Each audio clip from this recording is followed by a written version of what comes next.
ఆమోస్ గ్రంథం 3వ అధ్యాయం 1వ వచనం. ఐగుప్తు దేశం నుంచి యెహోవా రప్పించినటువంటి ఇశ్రాయేలీయులారా, మిమ్మల్ని గూర్చి ఆయన రప్పించిన కుటుంబం వారిని అందరిని గూర్చి ఆయన సెలవిచ్చిన మాట ఆలకించడు. అదేమనగా, భూమి మీద సకల వంశములలోనూ మిమ్మల్ని మాత్రమే నేను ఎరిగి ఉన్నాను గనుక మీరు చేసిన దోషక్రియలన్నింటిని బట్టి మిమ్మల్ని శిక్షింతును. సమ్మతింపకుండా ఇద్దరు కూడి నడుతురా, ఎర దొరకక సింహము అడవిలో గర్జించున, ఏమీ పట్టుకొనకుండానే కొందరు సింహము గుహలో నుండి బొబ్బ పెట్టిన, భూమి మీద ఒకడును ఎరపెట్టకుండా పక్షి ఊరిలో చిక్కుపడిన, ఏమీ పట్టబడకుండా ఉరిపెట్టువాడు మరి వదిలిలేచిన, పట్టణమందు బాకానాదము వినబడగా జనులకు భయము పుట్టకుండున, యెహోవా చేయనది పట్టణంలో ఉపద్రవము కలుగున, సింహము గర్జించెను, భయపడిన వాడెవడు? ప్రభు అయిన యెహోవా ఆజ్ఞ ఇచ్చుచున్నాడు, ప్రవచింపకుండా వాడెవడు? గమనించాలి. దేవుడు ఇశ్రాయేలు జాతిపై నేరం మోపాడు, వారి పాపం ఎండగడుతున్నాడు. దేవుడు ఈజిప్ట్ నుంచి వీరిని బయటికి తెచ్చాడు. అప్పటికి వీరంతా కూడా ఒకే జాతి, ఇంకా వీరి మధ్య చీలిక రాలేదు. 12 గోత్రాలు కూడా కలిసే ఉన్నాయి. లోకంలో ఉన్న జాతులన్నింటిలో కూడా ఇజ్రాయెల్ జాతి చాలా ప్రత్యేకమైనటువంటిది. దేవుడు ఎరిగినటువంటి జాతి, దేవుడు ఏర్పరచుకున్నటువంటి జాతి. నోవాహు జలప్రళయం, బాబేలు గోపురం సంఘటనలకు కారణం మానవుల యొక్క పాపం అన్నమాట.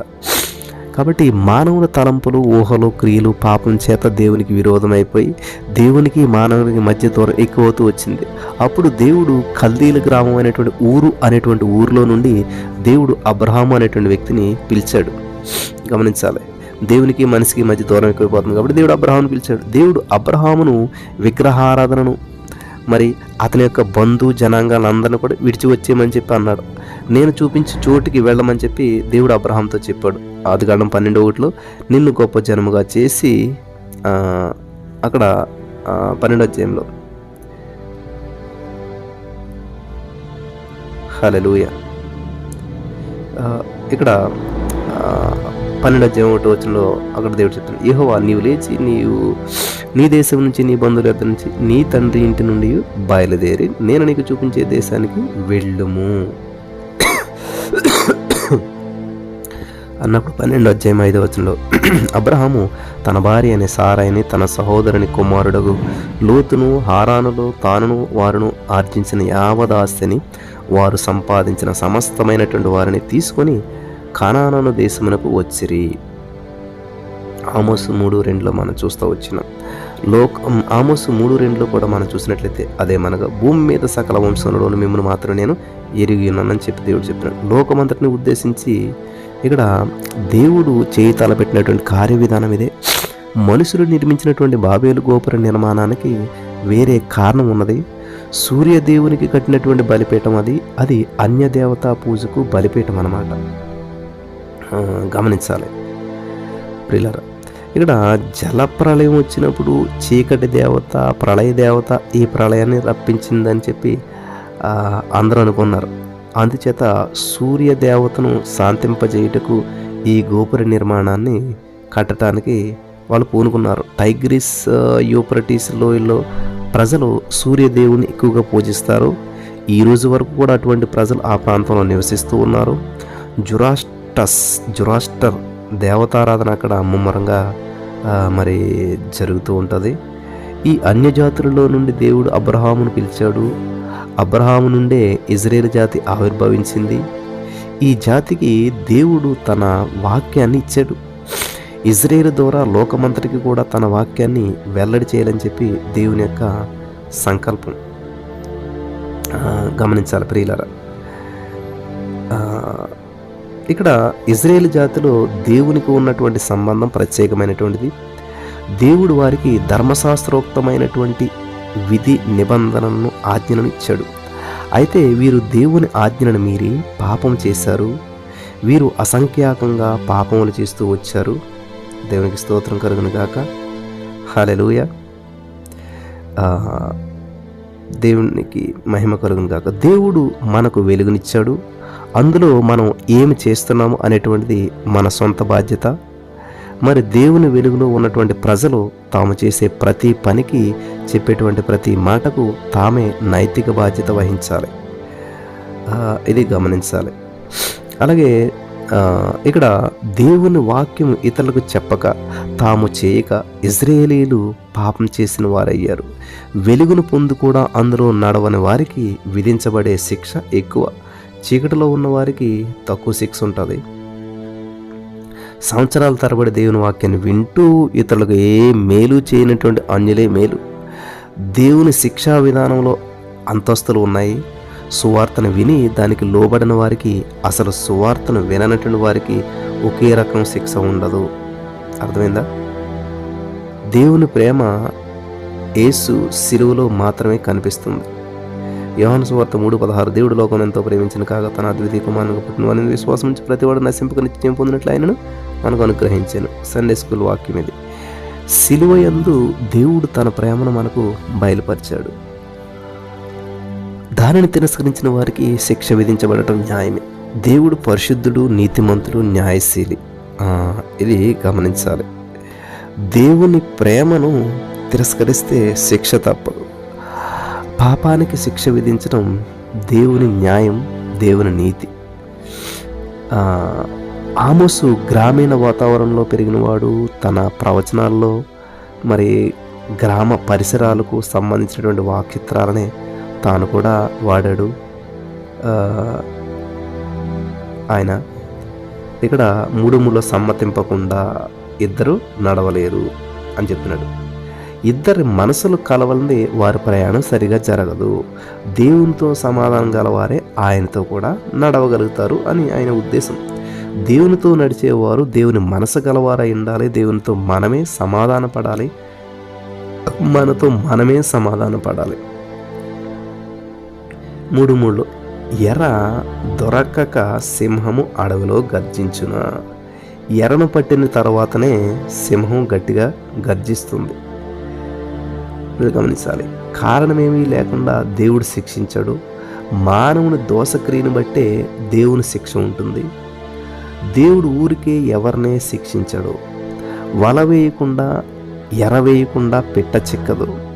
ఏదో ఒక పక్షిని చిక్కించుకొనకుండా వేటగాడు వదలడు. ఏదో ఒకటి చిక్కే వరకు వేటగాడు తన ప్రయత్నం విరమించుకోడు, మానడు. ప్రజలకు భయం పుట్టించేది బాకానాదం. బాకానాదం దేవుని తీర్పును సూచిస్తుంది, ప్రకటిస్తుంది. దేవుని తీర్పును గురించి విని కూడా ప్రజలు ఏమాత్రం దానిని ఖాతరు చేయటం లేదు. ప్రజలకు భయం పుట్టించేది బాకానాదం. బాకానాదం దేవుని తీర్పును ప్రకటిస్తుంది. ఇది గమనించాలి. దేవుడు చూపే సూచనలు వీరికి బొత్తిగా లెక్కలేదు. వీరి నిర్లిప్త వైఖరికి తగ్గటువంటి శిక్ష వీరు అనుభవిస్తారు. దేవుని బిడ్డలకు ప్రమాదవశాత్తు ఏదీ జరగదు. ఓ నిజమేనా? ఎస్, దేవుని బిడ్డలకు ప్రమాదవశాత్తు ఏదీ జరగదు. ఈ సత్యం గ్రహించాలి. దేవుడు జరగనిస్తేనే అది జరుగుతుంది. ప్రతి సంఘటన వెనక దేవుడు ఉన్నాడు. ఆయన సంకల్పం ఉన్నది.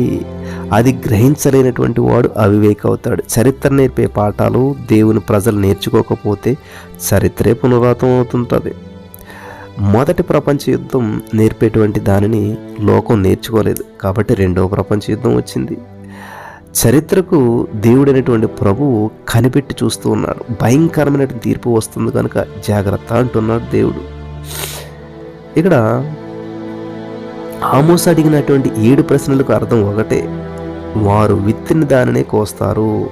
అందు నిమిత్తమై ఆత్మ పరిరక్షణ చేసుకోవాలి, అప్రమత్తులై ఉండాలి. ప్రతి కార్యమునకు ఒక కారణం ఉంటుందని ఆమోసు ఇజ్రాయేలు ప్రజలను మేలుకొలుపుతూ ఉన్నాడు. నేరానికి శిక్ష, పాపానికి తీర్పు, ఇది తప్పదు. దేవుడు పాపం చూసి చూడనట్లు వదలడు. దేవుడు పాపాన్ని మరి ఏ మాత్రం కూడా సహించడు, సరి తీసుకుంటాడు. తాను ఏమి చేయబోచున్నాడో దేవుడు ముందుగానే తెలియజేస్తాడు. దేవుడు తన దాసులైనటువంటి ప్రవక్తల ద్వారా హెచ్చరికలు చేస్తాడు. ఆయన ముందుగా చెప్పి చేస్తాడు. దేవుని తీర్పులు న్యాయసమ్మతమైనటువంటివి. రోమ 11:33 ఆహా, దేవుని బుద్ధి జ్ఞానములో బాహుళ్యం ఎంతో గంభీరము, ఆయన తీర్పులు శోధింపనెంతో అసఖ్యములు, ఆయన మార్గములెంతో అగమ్యములు. వింటున్నారా?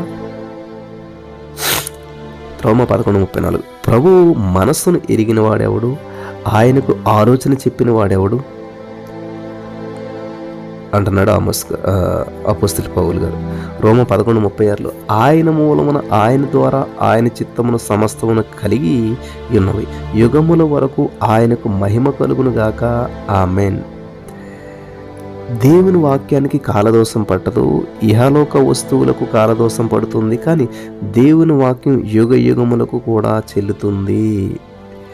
రాబోయేటువంటి తీర్పు గురించి దేవుడు తన బిడ్డలకు ఎప్పటికప్పుడే హెచ్చరికలు చేస్తూ ఉన్నాడు. నోవహు కాలంలో రాబోయేటువంటి జలప్రళయం గురించి 120 సంవత్సరాల ప్రకటన చేయబడింది, కానీ ఆ తరం ప్రజలు ఆ వార్తను చెవిని పెట్టారు. అబ్రహాము కాలంలో సొదొమ గొమొర్రాలకు తీర్పు రాబోతుందని చెప్పి దేవుడు ప్రకటిస్తూ వచ్చాడు. అది అబ్రహాముకు బాగా తెలుసు. దేవుని న్యాయం, దేవుని దీర్ఘశాంతం ఆయన తీర్పులో ఎంతో స్పష్టంగా కనిపిస్తూ ఉన్నాయి. ఇక్కడ యోహాను సువార్త 15:15లో దాసుడు తన యజమానుడు చేయదానని ఎరుగడు గనుక ఇక మిమ్మును దాసులని పిలువక స్నేహితులని పిలుచుచున్నాను, ఎందుకనగా నేను నా తండ్రి వలన విన్న సంగతులన్నిటిని మీకు తెలియజేసి తిని. దేవుడు యోసేపునకు 7 సంవత్సరములు కరువు రాబోతుందని చెప్పి ముందుగా తెలియజేశాడు. వర్షం 3.5 సంవత్సరాలు రాదని చెప్పి దేవుడు ఏలియాకు ముందుగా తెలియజేశాడు. పరలోకంలో దేవుని తీర్మానం ఏదో అది ముందుగానే దేవుని బిడ్డలకు బయలుపరచబడుతుంది. పరలోకమందు బంధించబడింది దేవుడు తన దాసులకు చూపుతాడు. అప్పుడు ఆయన తన దాసులు దానిని ఇక్కడ బంధించుతారు. హల్లెలూయా. పరలోకంలో విడుదల చేయబడే దానిని ముందుగానే దేవుడు తన దాసులకు తెలియజేస్తాడు కనుక తన దాసులు కూడా ఇక్కడ దాన్ని విడుదల చేయగలుగుతారు. ఇది గమనించాలి. 1 రాజులు 17:1లో ఏలియా అహాబు వద్దకు వచ్చి, ఎవని సన్నిధిని నేను నిలబడి ఉన్నానో ఇశ్రాయేలు దేవుడైనటువంటి ఆ యెహోవా జీవముతోడు నా మాట ప్రకారము గాక, ఈ సంవత్సరములలో మంచైనను వర్షమైనను పడదని చెప్పి ప్రకటించెను. ఇది అద్భుతం. మత్తయి సువార్త 24:2లో అందుకు ఆయన, మీరు ఇవన్నీ చూచుచున్నారు కదా, రాతి మీద రాతి ఒకటైనను ఇక్కడ నిలిచి ఉండకుండా పడద్రోయబడినని మీతో నిశ్చయముగా చెప్పుచున్నానని వారితో అన్నాను. దేవుడు ముందుగా చెప్పకుండా ఏది కూడా చేయడు. తీర్పును గురించి వినడం ప్రజలకు ఇష్టం ఉండదు, మనకు కూడా. దేవుడు ముందుగా చెప్పకుండా ఏది చేయడు. హల్లెలూయా. వింటున్నారా? కాబట్టి మానవుని హృదయంలో పాపం గూడు కట్టుకుని ఉంది. అదే అసలైనటువంటి సమస్య. దేవుని వాక్యమును మరి వినకపోతే రాబోయేటువంటి శిక్షకు ఎవరికి వారే బాధ్యులు. అలనాటి ఇశ్రాయేలీలు గర్వానికి, అహంభావానికి బందీలైపోయారు. గమనించాలి ప్రియులారా. దుఃఖపడు వారు ధన్యులు, వారు ఓదార్చబడుదురు. మత్తయి సువార్త 5:4లో మనం చదువుకుంటాం. తమ బలహీనతను ఒప్పుకొనటువంటి వారు దౌర్భాగ్యులు. వారు బాగా లేకపోయినా పైకి మాత్రం బాగున్నట్టుగానే నటిస్తారు. ఇలాంటి వేషధారులను దేవుడు గర్హిస్తూ ఉన్నాడు. వీరు పశ్చాత్తాపం లేకుండా మరి మనస్సాక్షిని త్రొక్కిపెట్టి బతుకుతారు. వీరికి దేవుడు కఠినమైన శిక్ష విధించడం న్యాయమే.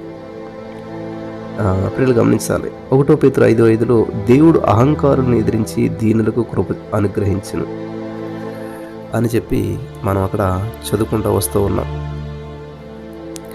ఈ యొక్క 3వ అధ్యాయం ద్వారా దేవుడు చాలా ప్రాముఖ్యమైన విషయాలను మనకి తెలియజేస్తూ వస్తూ ఉన్నాడు. 9వ వచనం, అష్టోదు నగరాల్లో ప్రకటన చేయడి, ఐగుప్తు దేశపు నగరాల్లో ప్రకటన చేయడి. ఎట్లనగా మీరు సొమ్రోనునకు ఎదురుగా ఉన్నటువంటి పర్వతముల మీదకి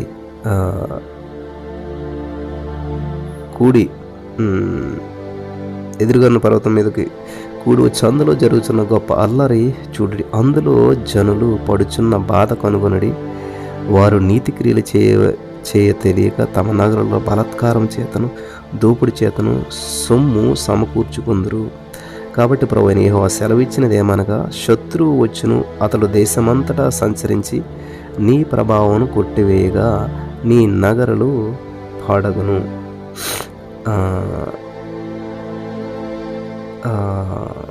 12వ వచనం, యెహోవా సెలవిచ్చినది ఏమనగా, గొల్లవాడు సింహము నోటి నుంచి 2 కాళ్ళనైనను చెవి ముక్కనైనను విడిపించినట్లుగా సొమ్రోనులో మంచముల మీదను బుట్టాలు వేసిన సయ్యల మీదను కూర్చుండు ఇశ్రాయేలీయులు రక్షింపబడుదురు. ప్రభువును దేవుడును సైన్యములకు అధిపతి యెహోవా సెలవిచ్చినది ఏమనగా, నా మాట ఆలకించుడి, యాకోబు ఇంటి వారికి దానిని రూఢిగా తెలియజేయడి. ఆమోసు 3:14. ఇజ్రాయేలు వారు చేసిన దోషం బట్టి నేను వారిని శిక్షించు దినమున బేతేల్లోని బలిపీఠమును నేను శిక్షింతును. ఆ బలిపీఠపు కొమ్మలు తెగవేయబడి నేలరాలును. చలికాలపు నగరను వేసవికాలపు నగరను నేను పడగొట్టెదను. దంతపు నగరులను లయమగును, బహు నగరులను పాడగును. ఇదే యెహోవా వాక్కు. హల్లెలూయా. దేవునికి స్తోత్రం కలుగును గాక. పిల్లలు గమనించాలి, ఇక్కడ దేవుడు చాలా స్పష్టంగా మాట్లాడుతున్నాడు, చాలా అద్భుతమైనటువంటి మాటలు. ఇక్కడ అష్టోదు ఫిలిస్తీయ పట్టణం. ఈ రోజున అదే ప్రదేశంలో ఇజ్రాయేలీయులు ఎన్నో భవనాలు నిర్మించారు. అక్కడ ఓడరేవును కూడా ఏర్పరిచారు. పెద్ద నూనె కర్మాగారాన్ని కూడా స్థాపించారు. అష్టోదులో నూనె అనేటువంటిది సమృద్ధిగా ఉంటుంది. నేను ప్రియులు గమనించాలి, నేడు పాలస్తీనా ప్రాంతంలో భౌగోళికంగా ప్రవచనాల నెరవేర్పు మనకి చాలా తేటగా కనిపిస్తుంది. ద్వితీయోపదేశకాండం 33:24లో ఆశేరుని గూర్చి ఇట్లనను, ఆశేరు తన సహోదరుల కంటే ఎక్కువగా ఆశీర్వదించబడును. దేవుడు తన సహోదరుల కంటే కటాక్షమునందును తన పాపములను తైలములో ముంచుకొనును. ఆమోసు కాలంలో అష్టోదు ఫిలిస్తీయులలో ఉన్నది. గమనించాలి, అష్టోదు ఫిలిస్తీలో ఉంది. అష్టోదు ఉన్నప్పుడు ఫిలిస్తీ ప్రాంతం అంతటికీ కూడా ఈ ప్రవచనం వర్తిస్తూ వచ్చింది. అష్టోదు ఈజిప్టు దేశపు ప్రాంతంలో ఉన్నటువంటి రాజనగరలో ఇదే వార్త ప్రచురించారు. సొమ్రోను అంటే సమరయ. దానికి ఎదురుగా పర్వతాలు ఉన్నాయి. అక్కడ గొప్ప అల్లరి చెలరేగింది. అక్కడ జనులు ఎంతో బాధపడుతూ ఉన్నారు. సొమ్రోను అంటే సమరయని మనం గమనించాం. పిల్లలు జాగ్రత్తగా గుర్తుపెట్టుకోవాలి. అలాగే ఇక్కడ ఈ పట్టణానికి చుట్టూరా కూడా ఎన్నో పర్వతాలు ఉన్నాయి. ఈ పర్వతాల మీద నుంచి నగరంలో జరిగేదంతా కూడా కనబడుతుంటుంది. సొమ్రోను నగరంలో అన్ని రకరకాల పాపాలు జరుగుతూ ఉన్నాయి. హద్దు లేకుండా జనం పాపాలు చేస్తున్నారు. అక్కడ పేద ప్రజలు ఎంతో బాధపడుతున్నారు. అక్కడ ఎప్పుడు కూడా అలా జరగడం పొరపాటి. ఈ ఫిలిస్తీయ మనం చూసినట్లయితే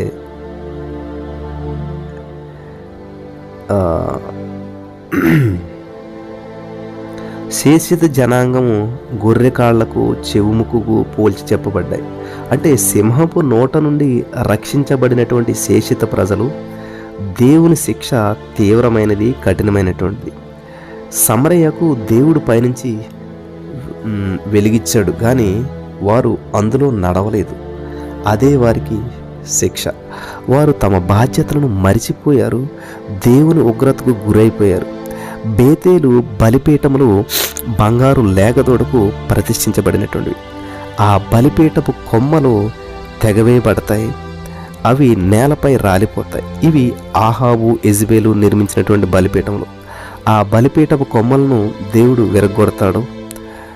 గమనించాలి, ఈ అన్యదేవత ఆరాధన దేశం నుంచి దేవుడు పూర్తిగా తొలగిస్తాడు. ఈ రోజున సమరయ ప్రాంతం అంతా కూడా శిథిలాలే. ఆహాబు యెజెబెలు ఈ రాజు సౌధమును దంతంతో నిర్మించారు. వింటున్నారా? అది దేవుని ఉగ్రతకు గురవుతుంది. ఇది ప్రవచనం. ఒకప్పుడు ఎంతో మహర్దశను అనుభవించినటువంటి ఈ రాజ్యం ఇప్పుడు ఎంతో పాడైపోయింది. ఈ రాజసౌధం నుంచి చూస్తే ఎంతో మనోజ్ఞమైనటువంటి దృశ్యం కనపడుతుంది. పడమటి దిశలో మధ్యధరా సముద్రం ఉన్నది, తూరుగా యోర్దాను లోయ ఉన్నది, ఉత్తరాన ఎస్ట్రోలోను లోయ, అల్లంత దూరానేమో హెర్మోన్ కొండ కనిపిస్తుంది.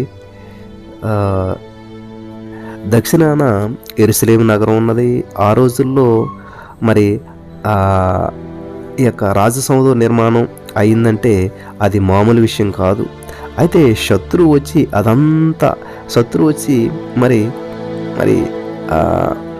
ఆ దంతాన్నంతా కూడా కొల్లగొట్టుకుని పోయాడు.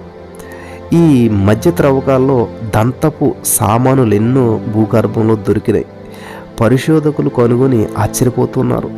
దంతము చాలా విలువైనటువంటిది. దంతపు వస్తువులు, బంగారు పాత్రలు సొమ్రోన్లు ఎక్కువగా వినియోగించారు. వింటున్నారా? వీళ్ళు గమనించాలి.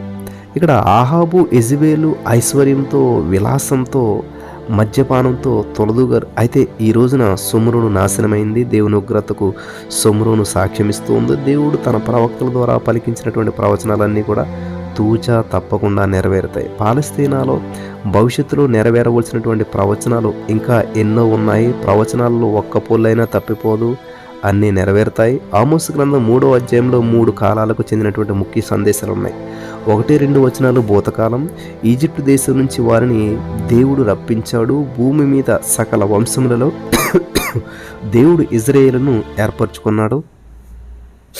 ఈజిప్టు దేశం నుంచి దేవుడు వారిని వెలుపలికి తెచ్చినప్పుడు వారు ఒక గొప్ప జాతిగా రూపొందారు. దేవుడు తన ప్రజలను విడవలేదు, ఎడబాయలేదు. వారు సరిగా ప్రవర్తించకపోతే దేవుడు వారిని శిక్షించాడు. దేవుడు ఏర్పరచుకున్నాడు అని చెప్పి ఇష్టం వచ్చినట్లుగా బ్రతకడానికి వీల్లేదు. ఈ రోజున సంఘానికి ఇదే సూత్రం వర్తిస్తుంది. దేవుడు ఏర్పరచుకున్నటువంటి వారంగా ఉన్నాం కాబట్టి మనం మన బాధ్యతను ఎరిగి మసులుకోవాలి. ప్రియులారా, యోహాను సువార్త 15:16లో మీరు నన్ను ఏర్పరచుకోలేదుగా మీరు నా పేరట తండ్రిని ఏమి అడుగుదురు అది ఆయన మీకు అనుగ్రహించినట్లు మీరు వెళ్ళి ఫలించుటకును మీ ఫలం నిలిచిండుటకును నేను మిమ్మల్ని ఏర్పరచుకుని నియమించితిని అంటున్నాడు దేవుడు. ఎఫెసీ 1:6లో మనము తన ఎదుట పరిశుద్ధులను నిర్దోషులమై ఉండవలనని జగత్పునాది వేయబడక మునిపే ప్రేమ చేత ఆయన క్రీస్తుల మనను ఏర్పరచుకున్నాను. దేవుని ఆత్మ సంబంధమైనటువంటి బలులు అర్పించుటకు మనల్ని పరిశుద్ధ యాజకులుగాను ప్రతిష్ఠించాడు దేవుడు. 1 పేతురు 2:9లో అయితే మీరు చీకటిలో నుండి ఆశ్చర్యకరమైన తన వెలుగులోనికి మిమ్మల్ని పిలిచిన వారిని గుణాతిశయమును ప్రచురం చేయ నిమిత్తం ఏర్పరచబడిన వంశమును అని అంటూ ఉంటాడు అక్కడ. కాబట్టి ఇక్కడ రెండోది ఏంటంటే వర్తమాన కాలం. ఇక సాధారణమైనటువంటి రైతు బిడ్డ ఆమోసు ఈ ప్రవచనాన్ని గద్దిస్తూ దేవుని తీర్పు మీ మీదకు వస్తుందని చెప్పి అంటూ ఉన్నాడు. ప్రజలు గమనించాలి, ఆమోసు దేవుడు సమ్మతిపడి కూడి నడుస్తున్నాడు. అదే అతని అధికారము. దేవుని వాక్యే సింహ గర్జన అయి ఆమోసు నోట నుంచి వెలువడుతుంది. పక్షి వలలో చిక్కబడిపోయినట్లు పాపముల వలన మీరు పట్టుబడిపోయారు. ఆమోసు బాకానాదం చేస్తూ జనులను మందలిస్తూ ఉన్నాడు. దేవుడు చేయబోయేటువంటిది ఏమిటో దేవుడు ఆమోసుతో పంచుకున్నాడు. తన సేవకులతో పంచుకొనకుండా ప్రభు అయినటువంటి యెహోవా ఏది కూడా చేయడు. కీర్తన 25:14లో చూసినట్లయితే యెహోవా మర్మము ఆయన యందు భయభక్తులు గల వారికి తెలిసి ఉన్నది. ఆయన తన నిబంధనను వారికి తెలియజేస్తూ ఉన్నాడు. హల్లెలూయా.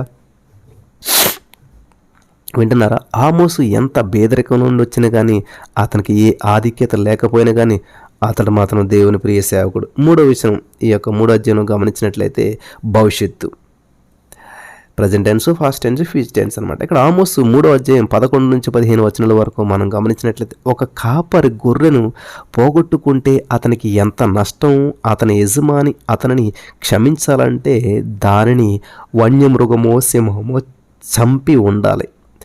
కాబట్టి ఇక్కడ ఆమోసు 3:12లో యెహోవా సెలవిచ్చిందేమనగా గొల్లవాడు సింహపు నోటి నుంచి 2 కాళ్ళనైనను చెవి ముక్కనైనను విడిపించినట్లుగా, అంటే అందుకు రుజువుగా, అంటే ఒక జంతువు గమనించాలి, గొర్రె యొక్క కాలైనా కానీ చెవు ముక్కైనా కానీ తెచ్చి చూపించాలి. ఇది జంతువు తినేసిందయ్యా అని చెప్పడానికి.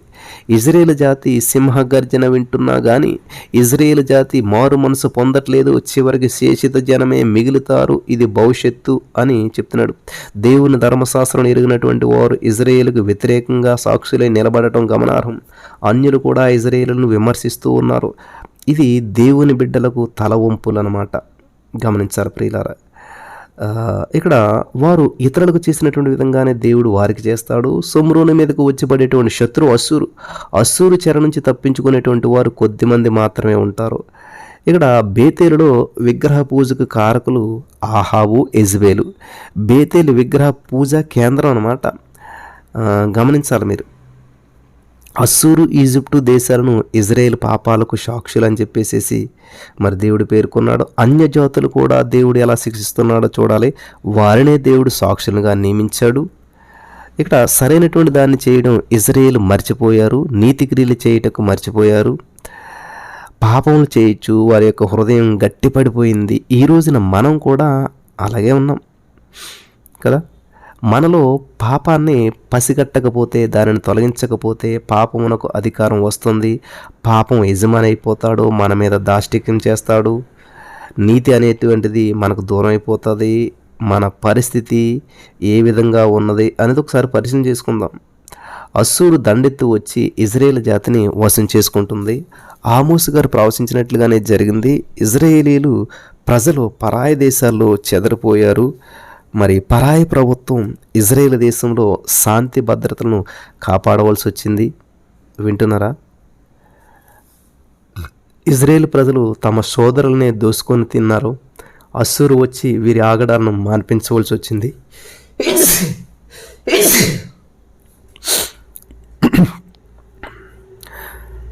సుమ్రోను సర్వనాశనమైపోగా విలువైనది ఒక్కటి కూడా మిగలదు.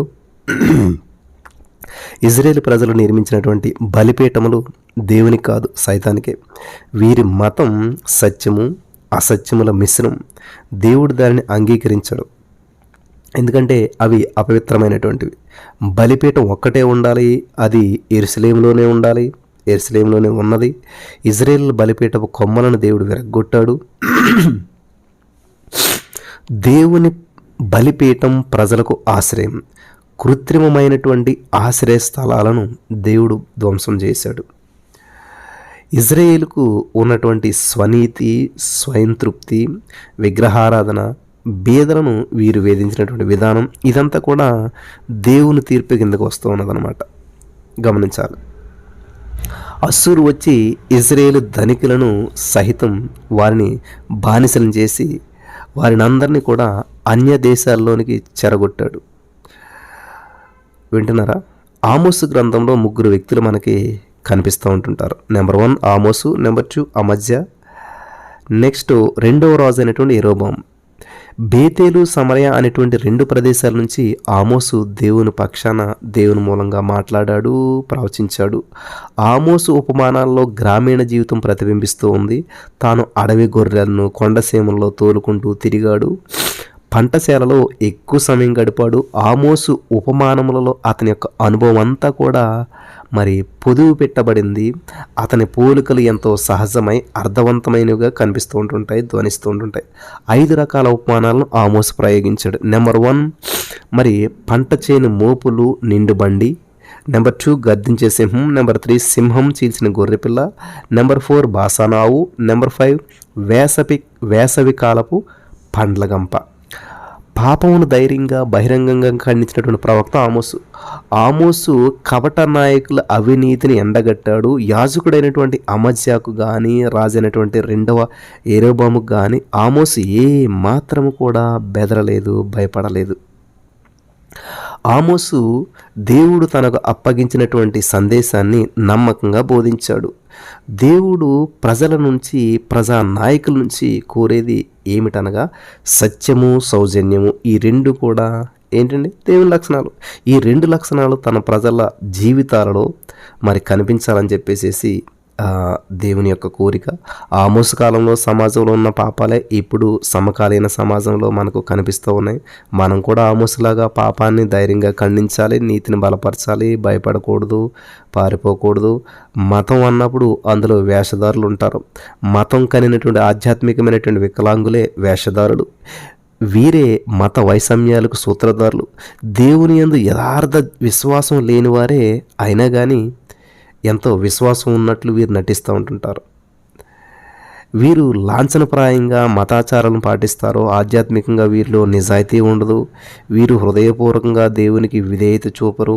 పండగలలో, పదవులలో, ఆర్థిక విషయాల్లో మరి అతి శ్రద్ధ చూపుతూ ఉంటుంటారు. వీరు లాంఛనప్రాయంగా మతాచారాలను పాటిస్తూ ఉంటుంటారు. నిడారంభరమైనటువంటి విశ్వాస వినయ విధేయతలు దేవునికి కావాలి. పైకి భక్తి గలవారు వాళ్ళే కనబడడం దేవునికి కోపం తెప్పిస్తుంది. నీవు భక్తుడు అని చెప్పి ఇతరులను మెప్పించే ప్రయత్నం చేయడం దేవుని దృష్టిలో మోసం. హృదయ శుద్ధితో దేవునికి లోబడటమే నిజమైనటువంటి భక్తి అవుతుంది. ఇక్కడ ఆమోసు కాలంలో ఇజ్రాయేలీల యొక్క పరిస్థితులు ఎలా ఉన్నాయంటే, ప్రజలలో ఆర్థికంగా అభివృద్ధి ఉంది, అంతటా కూడా శాంతి ఉన్నట్లే కనిపించింది. అయితే ప్రజలు స్వార్థపరులైపోయారు. వస్తువాహనాల మీద మోజెక్కువైపోయింది. బీదలను, నిస్సహాయాలను అణగదొక్కేటువంటి ప్రవృత్తి ధనికులలో ప్రకోపించింది. దేవుని ఎడల భక్తులు పూర్తిగా మరి భయభక్తులు అనేటువంటివి, దేవుని ఎడల భయభక్తులు పూర్తిగా లోపించాయి. ఈ నేపథ్యంలో ఆమోసు ప్రబోధాలు మరి ఎన్నో ప్రబోధాలు చేశాడు, ప్రవచించాడు. దేవుని యందలి విశ్వాసం కేవలం వ్యక్తిగతం కాదు. దేవుని బిడ్డలందరూ ఏకమై సాంఘిక, నైతిక దురన్యాయాన్ని ఎదిరించాలి. బీదలకు, నిస్సహాయకులకు తోడ్పాటు, సహాయం మరి చేయాలి. అదే నిజమైనటువంటి భక్తి అంటేనే. హల్లెలూయా. దేవుడు అటువంటి కృప ఈ వాక్యం వినిచిన వారందరికీ దేవుడు అనుగ్రహించును గాక. ఆమేన్.